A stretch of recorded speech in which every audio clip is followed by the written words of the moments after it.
श्रीभगवानुवाच ऊर्ध्वमूलमधःशाखमश्वत्थं प्राहुरव्ययं छन्दांसि यस्य पर्णानि यस्तं वेद स वेदवित् अधश्चोर्ध्वं प्रसृतास्तस्य शाखा गुणप्रवृद्धा विषयप्रवालाः अधश्च मूलान्यनुसन्ततानि कर्माणुबन्धीनि मनुष्यलोके न रूपमस्येह तथोपलभ्यते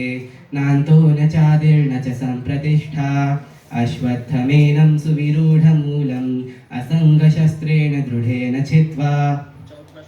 ततः पदं तत्परिमार्गितव्यं यस्मिन् गता न निवर्तन्ति भूयः न तद्भासयते सूर्यो न शशाङ्को न पावकः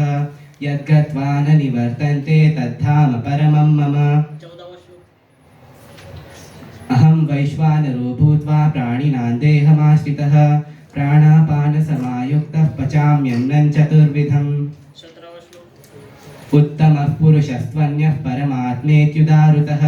यो लोकत्रयमाविश्य बिभर्त्यव्यय ईश्वरः।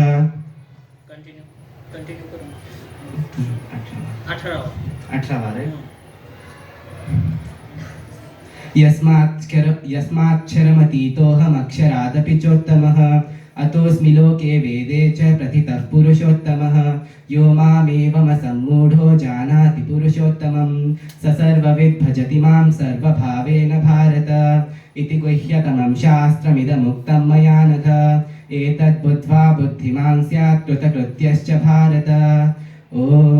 तत्सदिति श्रीमद्भगवद्गीतासु उपनिषत्सु ब्रह्मविद्यायां योगशास्त्रे श्रीकृष्णार्जुनसंवादे